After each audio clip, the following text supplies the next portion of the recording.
Okay, well, hello and welcome to the second webinar in the Vegetation Classification Seminar Series. This is an online lecture series featuring invited speakers who will present their perspectives on diverse topics related to vegetation classification, and is organized by the IAVS Vegetation Classification Working Group Steering Committee.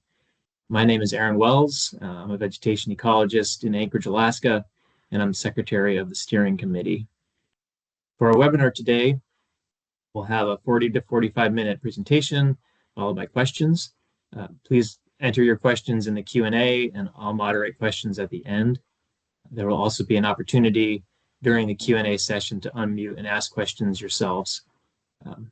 So now I'll turn it over to my fellow steering committee member, George Capello, to introduce our guest speaker. So take it away, George. Yeah, okay, so hello everyone. Well, good afternoon and good morning. It depends on where you are.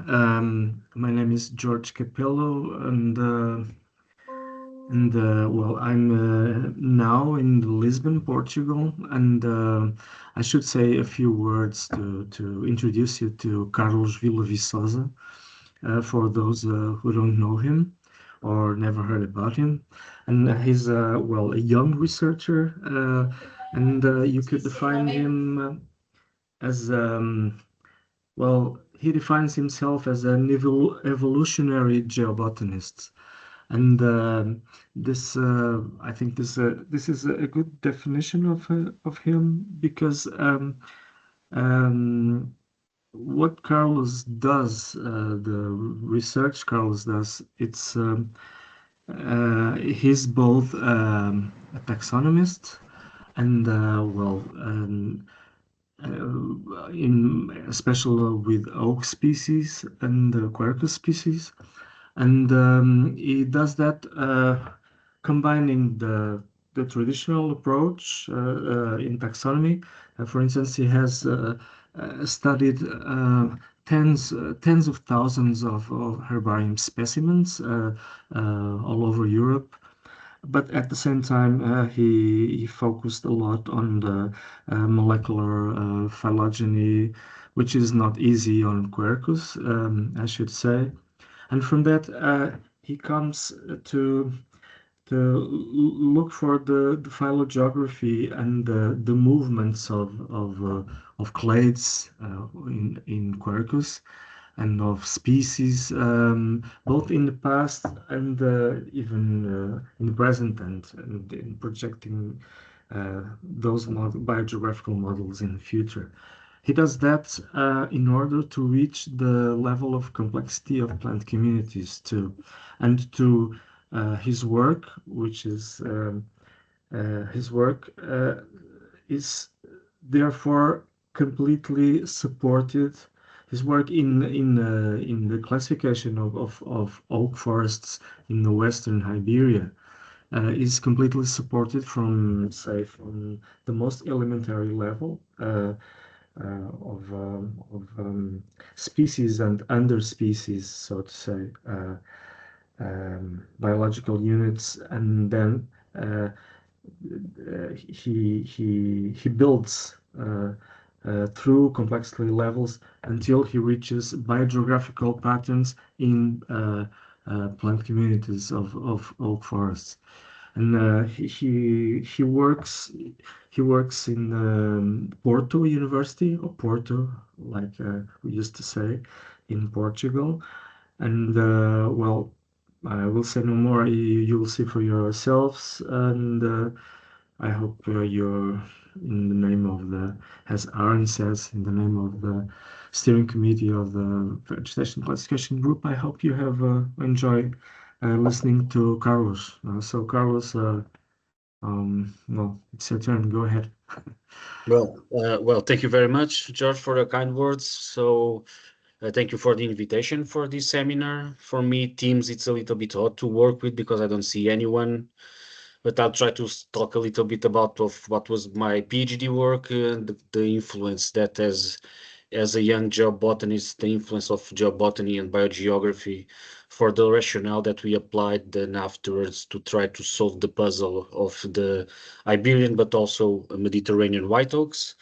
So basically, I'm going to tell you a little bit about all the pathway that we did from natural history to ecological niche modeling and to some next generation sequencing phylogeny of these species, and try to debate a little bit or try to put under discussion the influence of thinking as a geobotanist, as a biogeographer, and the importance it has for species delimitation, for hybridization patterns, and to try to solve a little bit of the puzzle of these species that are quite particular in the Mediterranean area.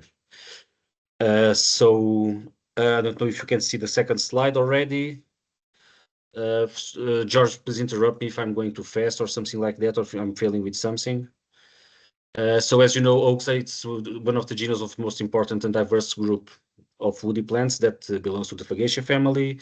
So it's one of the most specious genus of woody plants after Salix, and they are one of the key component of the northern hemisphere, basically forests, dominated forests from the Alaska to Colombia and from Norway to Borneo. They form basically most of the climaxic forests, and they are the mature stages of the vegetation dynamics in these areas. As most of you know, the oaks are very important for humankind. Mankind always served through the Holocene from oaks, so they benefited economically, socially. Oaks are also very important for environmental issues, for biodiversity conservation. They are normally the mature stages in different components in different ecosystems. And they are very important because they behave like the adhesive elements of all the biodiversity that exists in a forest or in a given place. Going to a little bit in the zoom in about the areas that we studied. So as you know, Mediterranean forest and scrub biome is quite important in terms of plant diversity. After the extratropical realm, it's the most diverse. I believe it has 20% of the plant diversity encapsulated in this biome, and particularly the Mediterranean region is quite important. It has a lot more diversity than the rest of Europe. So circa more than 203 species in all the Europe. So as you know, it's quite diverse in terms of geology, climate, and this brings a lot of importance for the species diversity of oaks in this area. Going a little bit more into the zooming of the Iberian Peninsula, as most of you know, we have this transition between the Euro-Siberian region and Mediterranean region in the Iberian Peninsula, both in Portugal and Spain. This big transition between the two regions basically marks the differentiation between the two biggest subgenus inside genus Quercus, which are subgenus Quercus with the white oaks, and subgenus Ceres that includes the evergreen species, basically Olmoke or roundleaf oak, cork oak, and the Cairns oaks that basically distribute across the Mediterranean area. And then we have the white oaks, the deciduous species that are from subgenus areas in the temperate areas with more rainy climates, and also some kind of intermediate features that are also white oaks that are marcescent in this transition between what is purely temperate with rain all over the year and these transition areas towards the Mediterranean climate, but with the slightest differentiation because they have a little bit of rain in. Carlos, Yes. could you please speak a little bit slowly? Some people asked for Yes. it, and you have time. You have plenty of time. Okay, Don't need to I'm sorry. Sorry about that. Yeah, I go tend ahead. to accelerate a little bit. So as I was saying, basically this differentiation between the evergreen realm and the deciduous realm, this differentiates to biggest vegetation classes. So Quercus corresponds to the evergreen Olmoke and cork oak, and also Portuguese oak forests in Portugal and in Iberian Peninsula. I put here the Portuguese map, but it works for most of the Iberian Peninsula. So in the mid half of the Mediterranean area, we have basically this vegetation type of forests. And of course, in the Euro-Siberian region, we have deciduous forests with the pedunculate oaks and the Pyrenean oaks that are typical from the northwestern part in a typical temperate climate, which it's now named, I think, Carpinophagestea sylvatica. The name changed recently from Quercophagestea to Carpinophagestea sylvatica, which probably it's a prioritary name for this vegetation class, as I was talking about. So basically subgenus Ceres, it's the one that overwhelms the Mediterranean area. We have only cork oak and olm oak and the cairns oak, the three species dominating the Mediterranean, this yellow area. Basically, we have this subgenus with two sections, section Ilex with the olm oak and the cairns oak, and also section Ceres, which includes basically the cork oak, because you don't have Quercus Ceres, really just basically some kind of Quercus crenata that I think it arrives at Catalonia, but basically just Quercus suber. It's the only representant from section Ceres in the Iberian Peninsula. There is this amazing sentence, which is a very good sentence from Otto Schwarz, which was the author of Flora Europaea. So he says that the history of Quercus is the history of errors by itself. Basically, it's a very good sentence because it makes us wonder about species limits. Oaks are traditionally known to be a very difficult genus in terms of species delimitation. All its history, it's entangled because all the nomenclatural problems that arrive afterwards, all the reviews and all the proposals of different botanists and different masters in terms of taxonomy. So some define them as subspecies, as species, as varieties, as hybrids. All the assumptions were made with very scarce herbarium material, quite destroyed. So the inferences are quite plastic in somehow, quite inflated. And so it's a tendency of inflating all the errors associated with the species names, what to give a given taxa, what delimitation, what ranking. And this sentence explains very well what's the problem with oaks in basically not only in the old world, but all over the place. So our work was basically, the main objective was to resolve the phylogenetic backbone of the white oaks, because we were quite amazed with with hybridization degree of some species. And so we tried to readdress the white oaks groups, the deciduous species in the Iberian Peninsula, in all the ways. So taxonomically, but also basically based on strong biogeography and species distribution models, and also doing some molecular characterization of these species. So basically we started with the herbarium review. This is quite important. So we went to Paris to study all the type materials, to do the full review of the collection, where most of the taxa were there deposited. And there is a curious fact and a curious data about this. So basically these are graphics that were sent by a colleague of mine. Then when saw my presentation, I talked about we corrected around 600 plants in terms of identification and nomenclatural review. We also found 120 nomenclatural types lost in the collection, which is quite important to know which species or which plant to address to a given taxa. But if you look at this review, it's quite overwhelming, because I didn't have the idea about that. But for instance, we saw around 5,000, maybe a high number of plants. So if you go to all the oak collection in Paris, it was only 4%, 600 taxa. But if you go to the Mediterranean area, we changed the name. So almost 20% of the collection was misidentified. So basically a fifth of the collection had problems with the names. And we did it a lot around the subsection Gallifera, which entails species like Quercus virginia, Quercus canariensis, Quercus biceari, Quercus infectoria in the Middle East. And these were the biggest entanglement. And this is quite important because all this data, it's in the Global Biodiversity Information Facility. And when we want to use this data for science, for ecological niche modeling, for understanding forests, for understanding biogeographic delimitation of given regions, we retrieve data that are wrong in terms of identification and nomenclature. And this brings a lot of problems. If you don't know which the correct name we need to address to a given taxon, we really are in a blind zone that we are doing a lot of errors. And if you don't have very good taxonomic revision, we will have bad ecological niche models, and bad ecological niche models will not retrieve us good inferences about ecology, about conservation, about what we want to do. And this was an example, a very good example, another given one by a colleague of us from Turkey that was working with the group of Quercus infectoria and Quercus biceari, and she sent me these two maps before our revision and after our revision.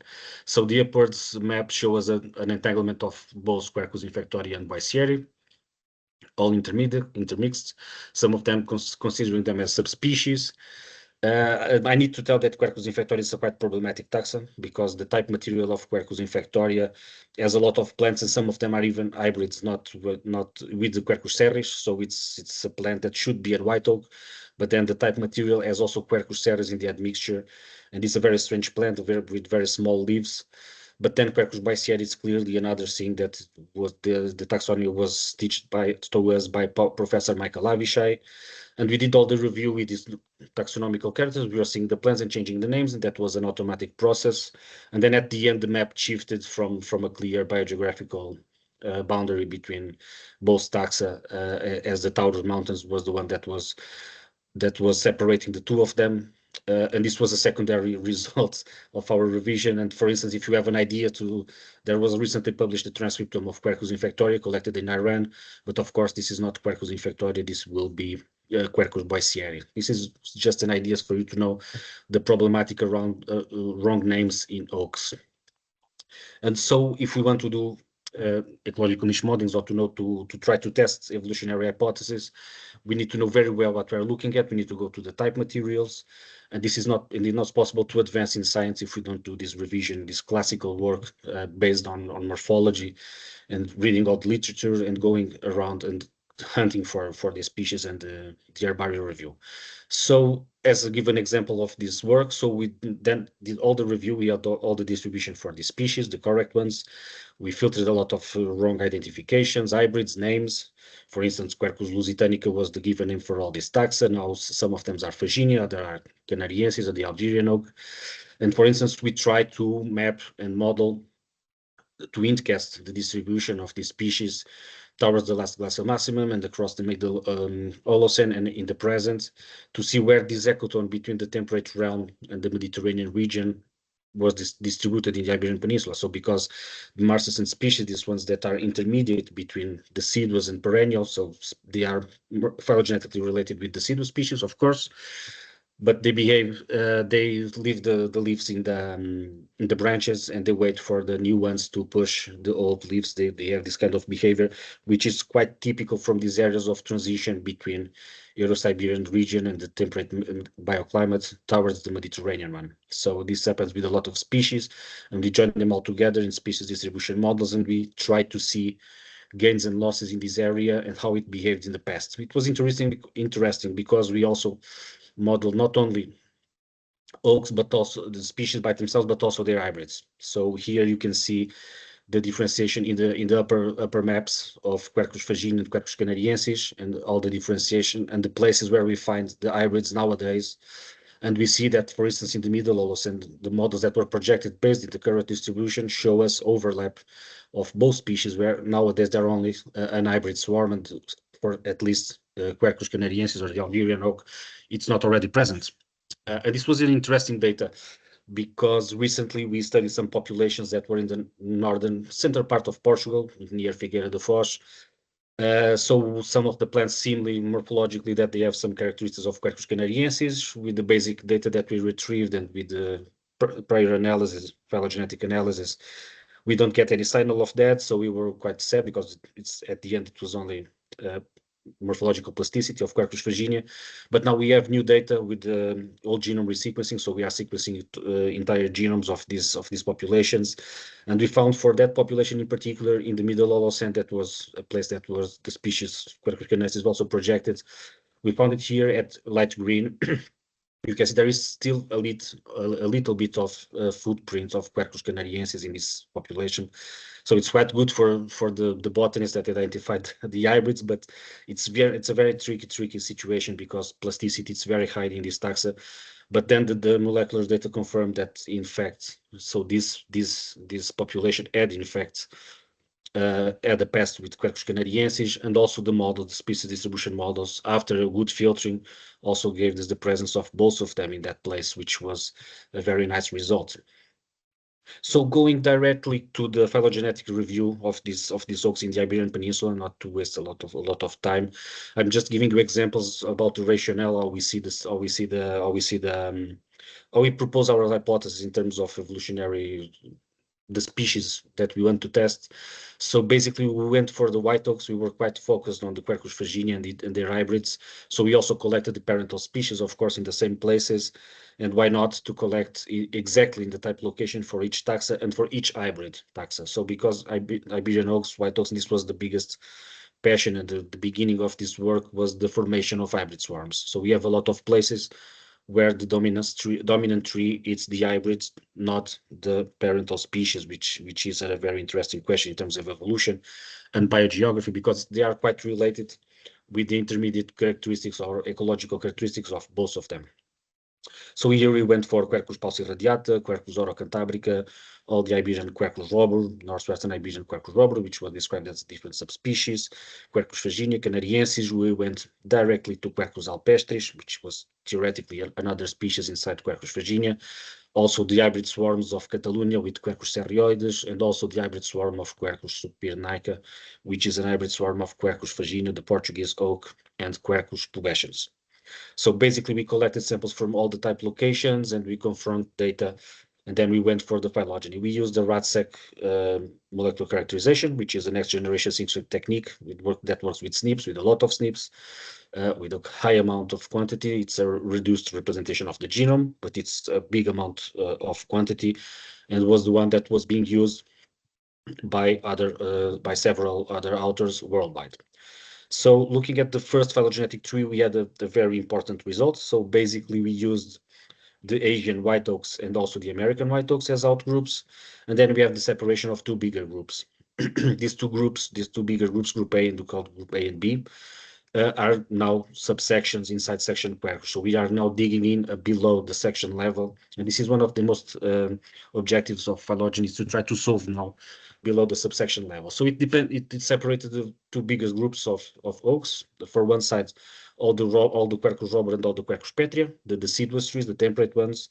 And by the other side, a second group with all the marcescent species from the Mediterranean area, which includes all the Iberian Quercus faginia, Quercus pyrenaica, Quercus canariensis, Quercus lusitanica. And in both groups, there is always an Iberian clade, which says that the Iberian Peninsula is quite special in particular, because below the subsection level, species tend to group themselves by biogeography, which is quite important to make some more inferences about species evolution, because each peninsula has its own its own taxa. But Iberian Peninsula confronted against all the other, it's a quite different clade always in both groups. So in the group B, where we have all the marcescent species, we also have an Iberian clade with all the species that are Iberian, then another clade that includes Quercus pubescens by one side, and then the Anatolian and Caucasus species, and then the Near East from Lebanon and Syria species. This is quite a good result because we could dig in and separate two major groups inside the section. You can see it also here. Carlos, sorry to interrupt. Yes. There's been another request to just, if you could slow down just a little bit. Okay, sorry. No problem. Sorry. So this is the PCA that shows exactly the same data, but in a bidimensional way. You can see the separation of two groups. Group A with all the robur. This is the Iberian robur, European robur, Petrias, and then all the Faginia, Canariensis, pubescens, and all Kochiana, Volcanica, etc. And then Quercus lusitanica with a slight differentiation inside of them all. So it's a species that probably have had some bottleneck or something like that that separates a little bit inside this group. So basically, we have these two major clades that separates temperate and submediterranean species. And also, for people that are quite skeptical about hybridization, this is a structured analysis just for the marcescent species, where we can see the big flood of species of the big hybrid swarms that are formed. You can see here in the left Quercus faginia, which is a species that seems to behave a lot like a sponge. It has integration for a lot of other species. Then we have the hybrids of Faginia with Canariensis in the second rectangle. Then pubescens by Canariensis. Then Canariensis with just one pure individual. The others are always introgressed. Quercus pyrenaica, the hybrids between Quercus pyrenaica and Quercus canariensis, which is Quercus from Kerry. Quercus lusitanica with less integration, then Quercus subpyrnaica, which is the hybrid between Faginia and pubescens, and then pubescens.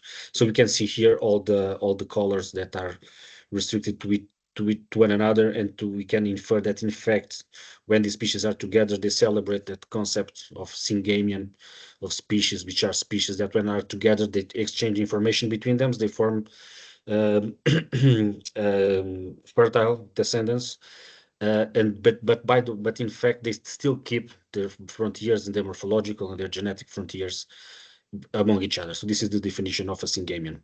Here you can see it also in the PCA, so Lusitanica in the right, Pyrenaica in the middle, hybrids with Pyrenaica and Faginia, then this in the middle between Virginia and Canariensis, Virginia and pubescens, which is Subpyrnaica, and then Canariensis with pubescens, which is Serrioides. So basically, we can see this kind of flooding of these clouds of hybrid swarms that are distributed across the Iberian Peninsula. So basically, the two subsections inside section Quercus have this distribution with species distribution models. We have by one side what is typically deciduous, robur and all the robur and petria. These are models with the distribution of the species. They separate more or less the Euro-Siberian region and the Atlantic region with a more humid climate, of course, and then this transition between that climate and the Mediterranean one with the Marcescent species that are favored by an increase of more humidity in summer. This is quite important to understand.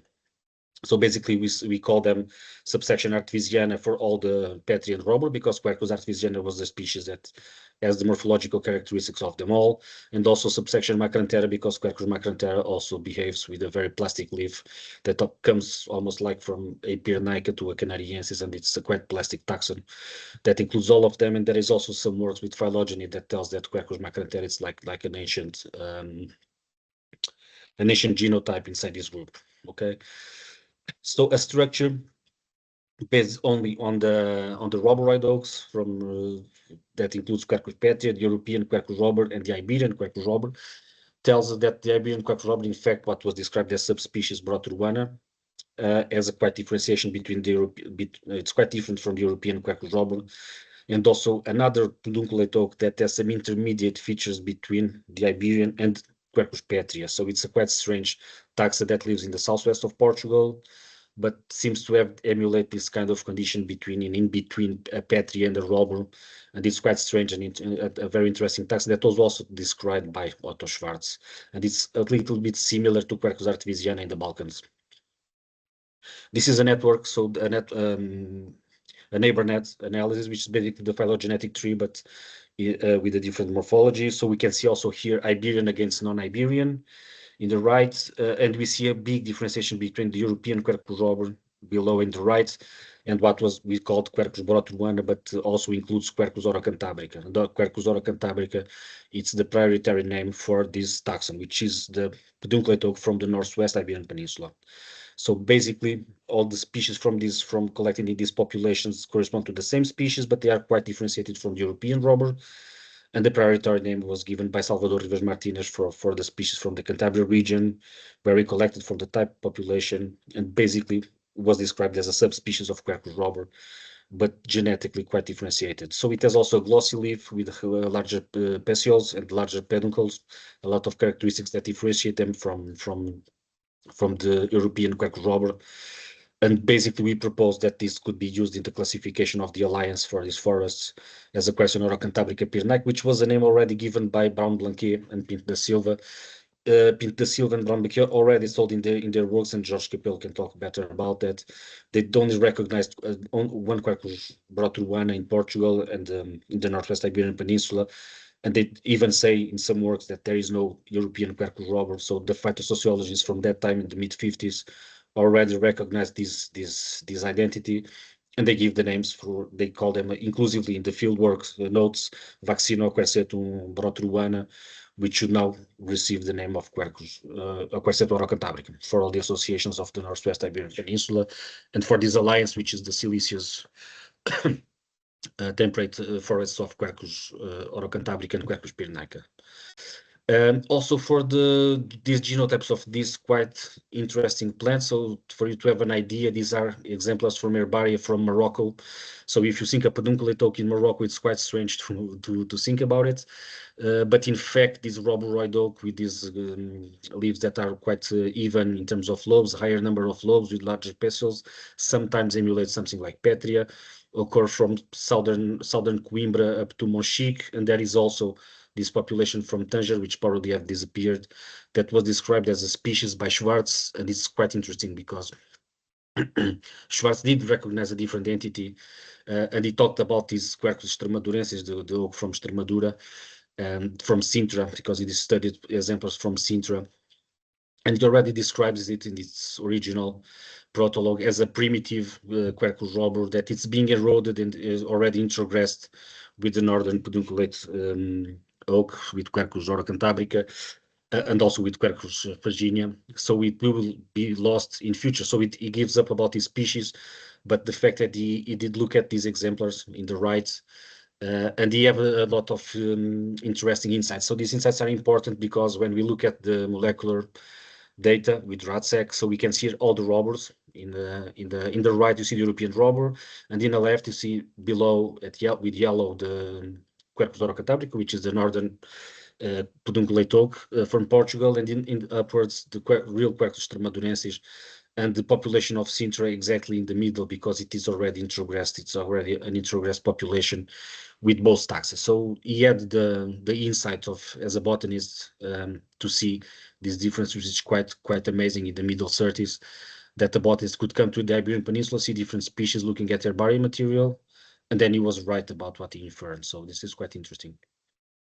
So PCAs again, so the group robber right in the left, so we can see Quercus petria below in the right, the European robber above, and then the Iberian robber, which is Quercus orocantabrica in the left, and Stramadurensis in between petria and robber. Also, it does the Marcescent species with Lusitanica in the right, Virginia, Pyrnaica, Canariensis, pubescens, then Kochiana from the Near East with the Boisieri, and then Volcanica, and the Macrantera from the Anatolian Caucasus. So basically, this is the results that we share, that I want to share with you, the importance of these data to look basically at this taxa, and I'll give you some more examples of how ecology is quite important to make these inferences. So we also had some exercises of niche ecological modeling with satellites. We added after bioclimatic variables, we also had remote sensed variables, so ecosystem functional attributes like DWY,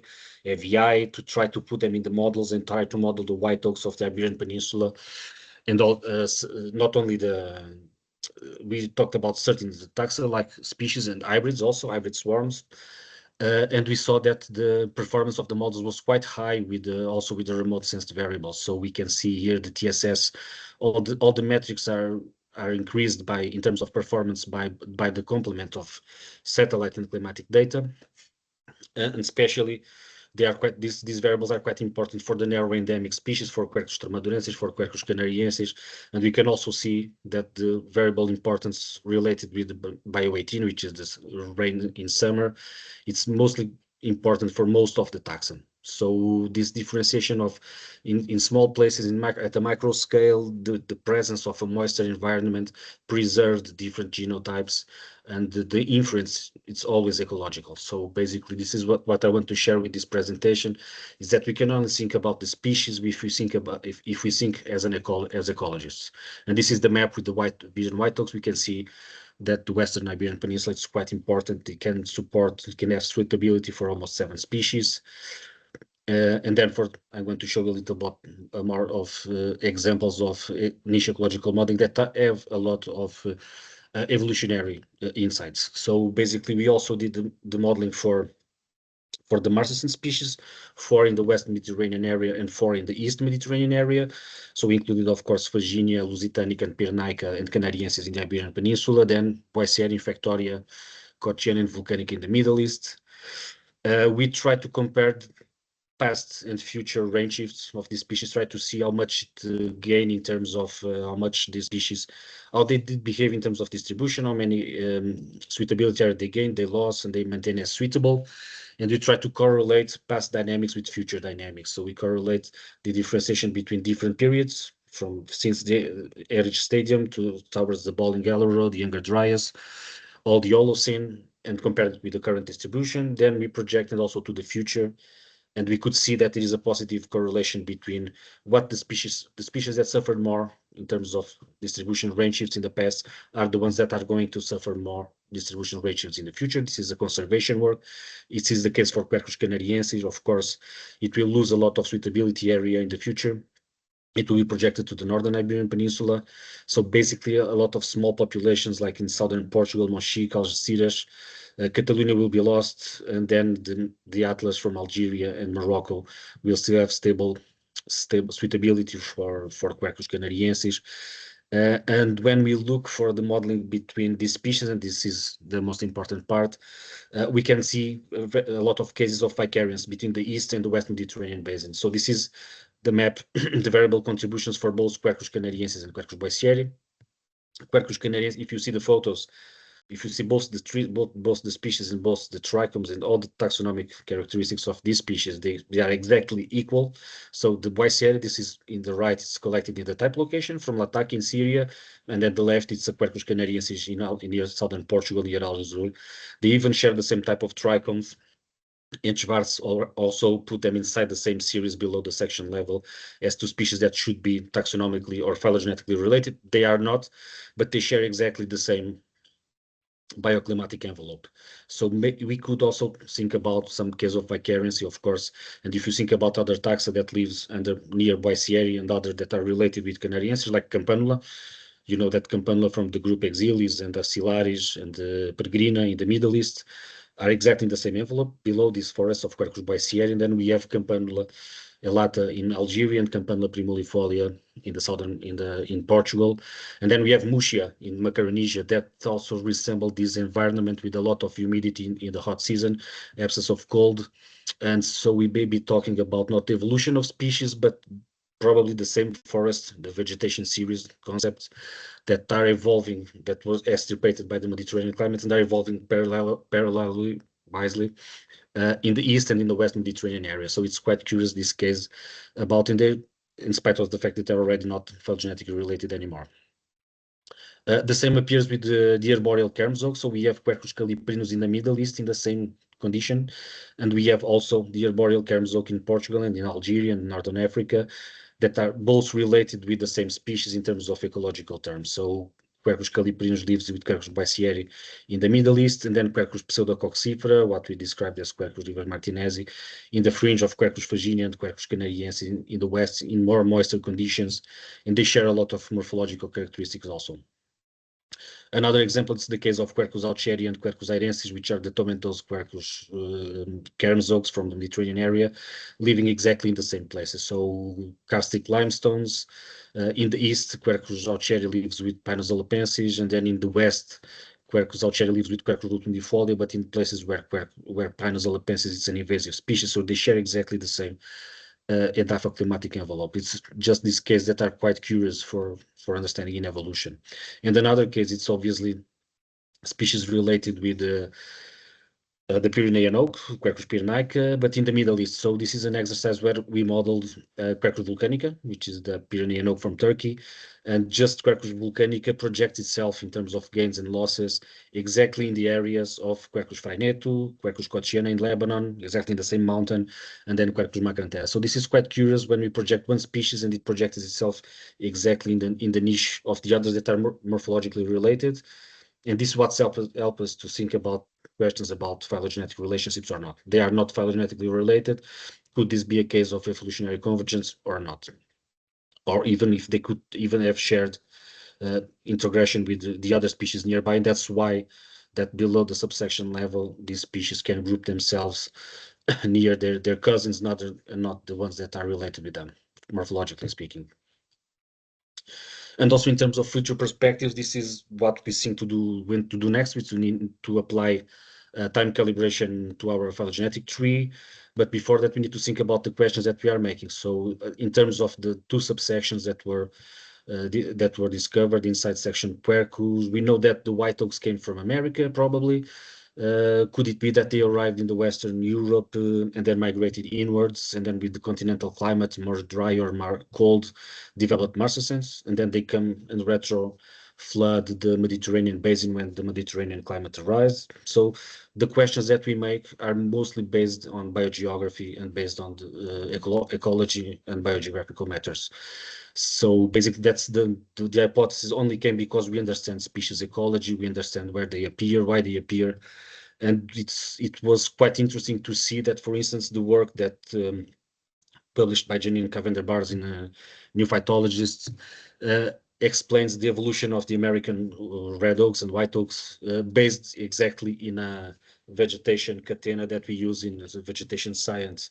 So in the sense that species that are nowadays near the rivers had a bigger distribution in wet periods. The ones that are associated with dry areas are in the top of the hills.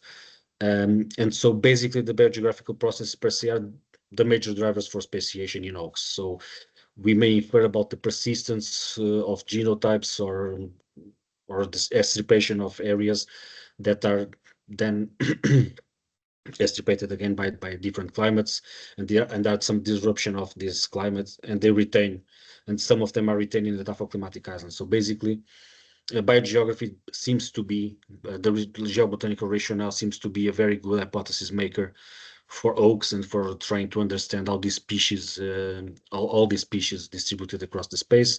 So basically, this is an appraisal for the vegetation series concept. I believe that's the biggest message I want to share with you.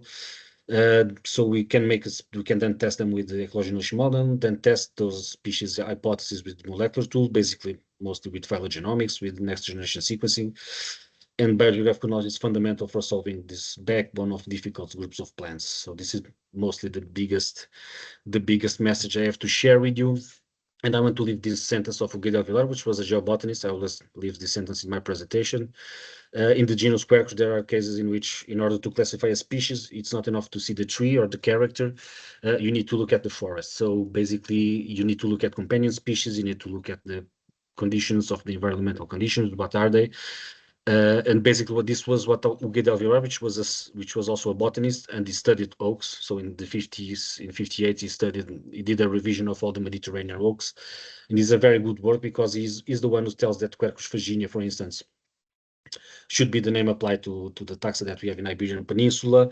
He disagrees that we have two subspecies or different species, exactly because he was crossing across the Douro River, and he sees no differentiation in terms of companion species. He also sees species with large leaves, with naked buds. There was no here any kind of glacier or cold environment that could have separated or extirpated two different taxa. But if we have one, it's only below, after or afterwards the Iberian system. So his hypothesis, but even so, it's just an automorph. But when we go to the phylogeny, exactly the example he gives, it's the one that has the slightest differentiation. It's this biogeographical border. So basically, if we have a new species or a different species that we need to study at, it's below the Iberian system, above the Iberian system, and should receive the name of Quercus muricata. Of course, we need to retain the name Quercus virginia. That was the original one from Brown Blanquet, because it's in fact the same taxon, and it was described from Malaga. And basically, there are no differences below that area. And basically, they are not showing any molecular differences in all the Iberian Peninsula. So I want also to give some appraisal for the importance of natural history collections and to the practice of classical botany. It's not possible to do anything in plant evolution or plant classification if we don't go back to the old school, to the geobotanical classes, to the taxonomy, to the herbaria. If we don't preserve this heritage, it's impossible to do and to solve difficult groups of plants. And well, now in Porto, we develop a group only fully dedicated to biogeography and evolution of plants. That we have a lot of people from different areas. I work with geobotany. We have biologists, lichenologists, botanists, ecological niche modelers, plant development, molecular bioinformaticians. So we are quite keen to collaborate with everyone. We are open to any collaboration, and basically that's it. That's what I want to share with you. I hope you enjoyed. So thank you very much.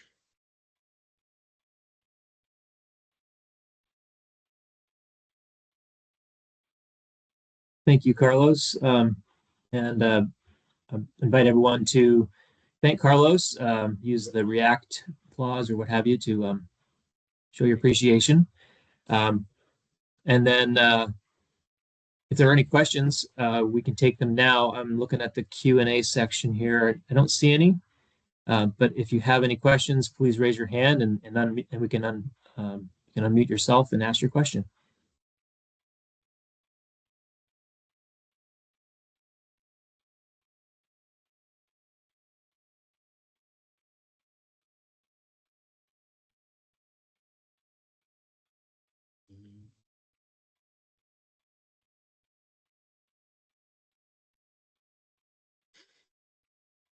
No questions out there? Okay.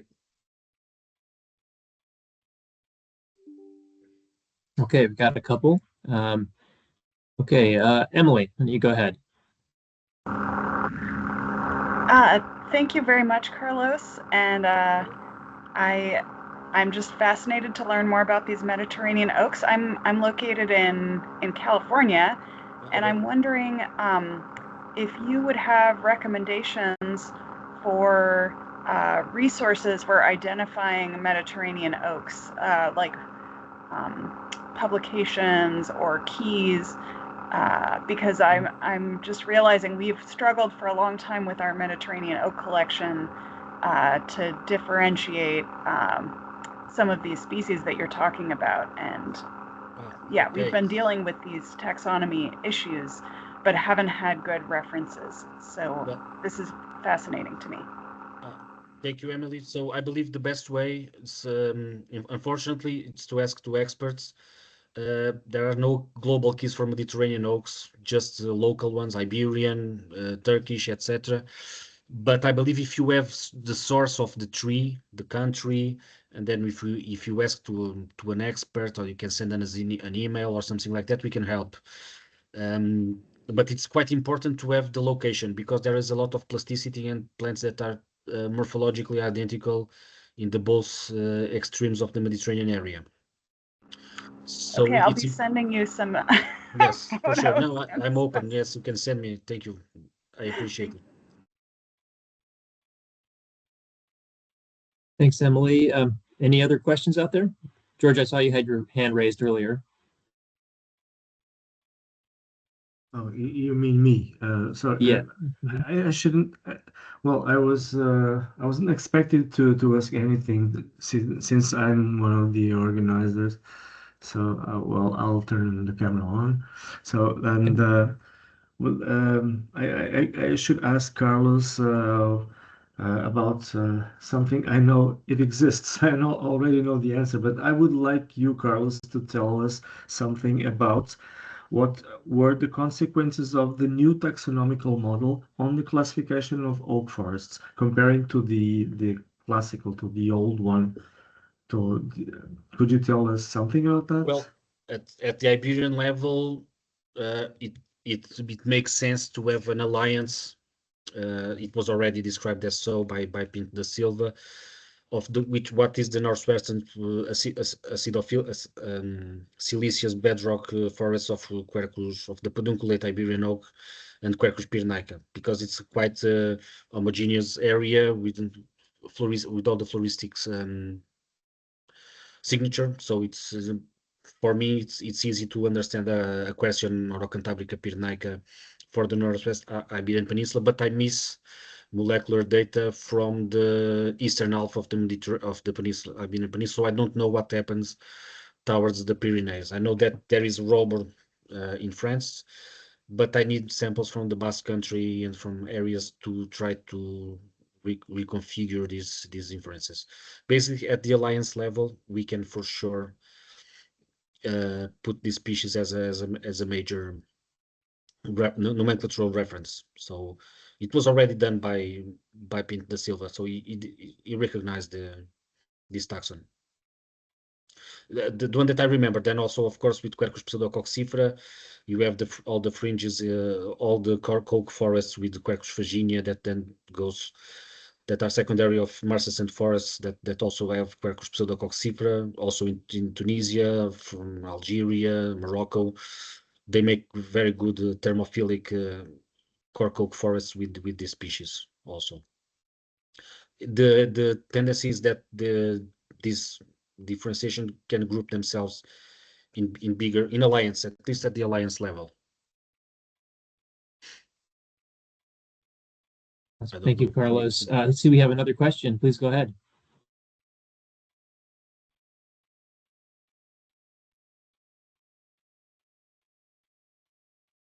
I think it was Ido. Sorry. Yes, it's me. Yeah, sorry.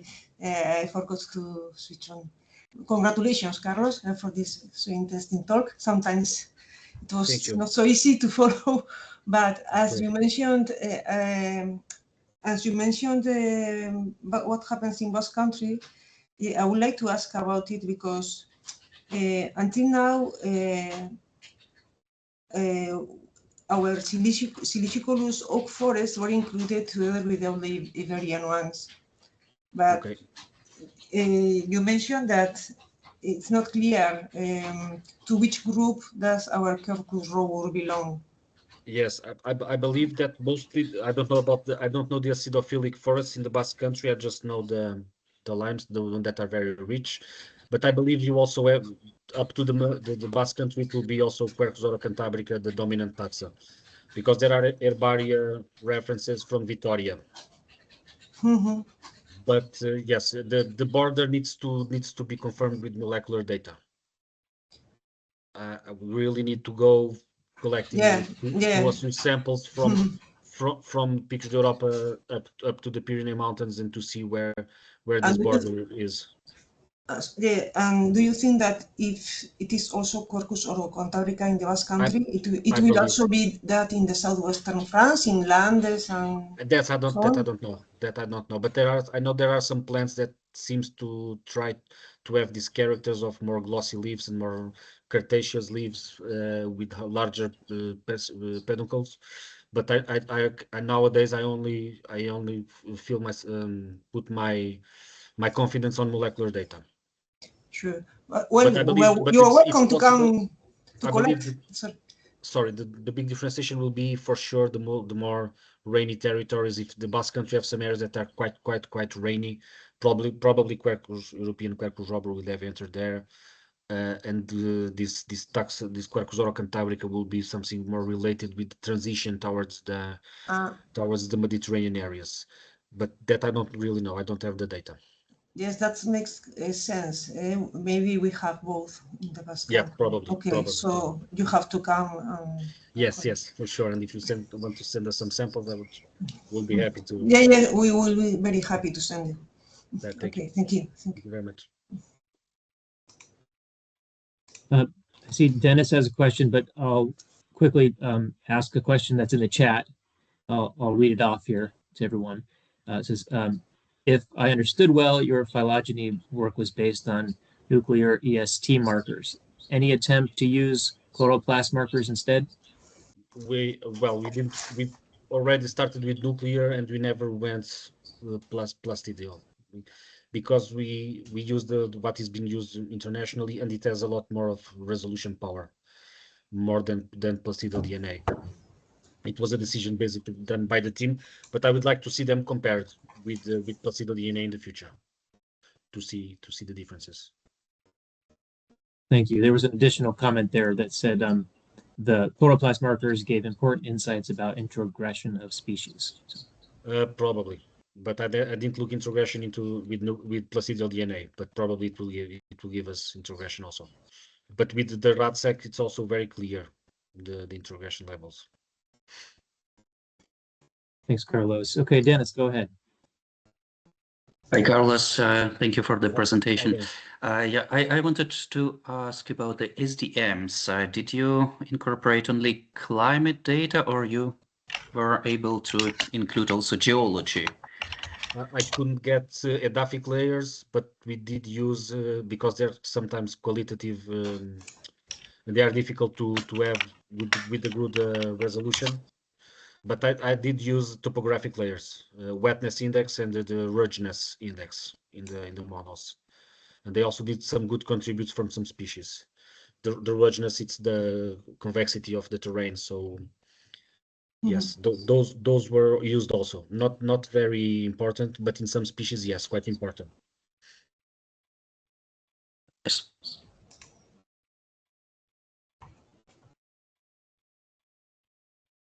Got a few more minutes. Any other questions out there?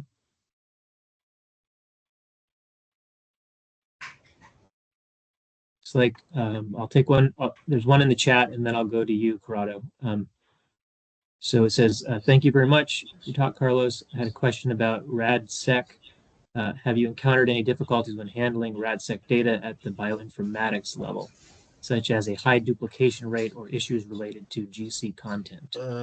Well, I cannot answer you directly. I can ask because I had the collaboration of a bioinformatician. I don't know about high duplication rates, but if you can send me an email, I can put you in contact with to solve that problem. For sure, if I can give you my email here, we can talk about this in a more detailed way afterwards. Excellent. Okay, go ahead, Corrado. Hi, Carlos. Very nice presentation. Thank you. Hi. I just arrived not in time, but it was great to listen to you. Thank you. Sorry, I have a phone here.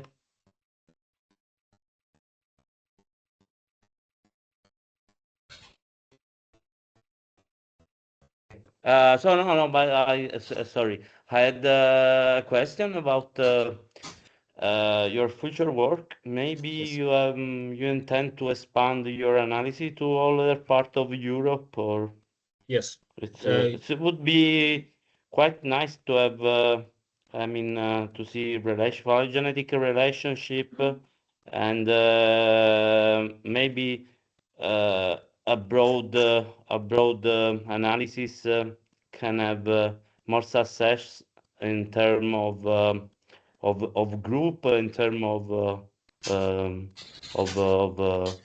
the origin of phylogenetic origin of the species. Yes, I'm quite keen on advancing, especially with the Quercus coccifera, the Quercus spinosa. I would love to. I'm trying to get some projects to finance the sequencing of this group with Caliprinus, Pseudococcifera, coccifera in the Mediterranean basin. But I'm also collaborating with Professor Romeo Di Pietro in Rome, sending him some samples, and we are in the International Oak Society. We are trying to gather all the white oaks from the Mediterranean area and up to Iran to try to include all these micro taxa inside the Quercus pubescens, Quercus robur, whatever. And if you are interested in collaborate also, we are quite keen on advancing because we have all the bioinformatic pipeline mounted. So since we get the project, we can do it to try to solve other species.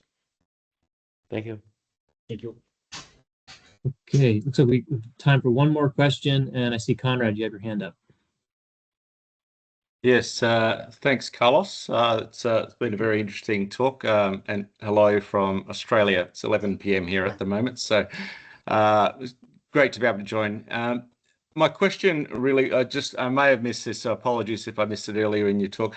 It was a question around the herbarium specimens that you have and the number that you work through. Can you give us an indication of the number of specimens that you work through and that were recollected, and the number of specimens that were reclassified or redetermined from through this project? Yes, I can send you an Excel with everything I revisited. I know it was around changes in names was around 600 and something like that. Okay. Changes in classification, because anciently there was a lot of problems with the species ranking. So everything was subspecies of Quercus lusitanica in a given period. Virginia was lusitanica, Canariensis was lusitanica. So I corrected everything. The major amount was around also the Middle East Quercus bicearia and Quercus infectoria. But I don't have all the data. I have an Excel that I can send you. It's in my thesis because we could export them from the Paris Herbarium Directive. So offline, they erased the site. I don't know why, but I can send you the list of what we revised and what we changed, what have been changed. Yeah, that would be great to see. I'm really interested to. Yeah, I'm not really sure about the numbers because we were doing that in an automatic way to try to see the most higher amount of materials possible. And then was a colleague from Madrid that gave a talk afterwards and called me for the intention that he went to verify what we changed, and it was a lot. It was a lot. Okay, great. Thank you. Thank you. All right. Well, thanks again, Carlos. Excellent talk, and appreciate your time. You all have Carlos's email, so if you have other questions, you can reach out to him directly. Thanks all for joining us, and we'll see you at the February webinar. Bye. Okay, Bye. bye-bye. Okay, bye-bye. Thank you.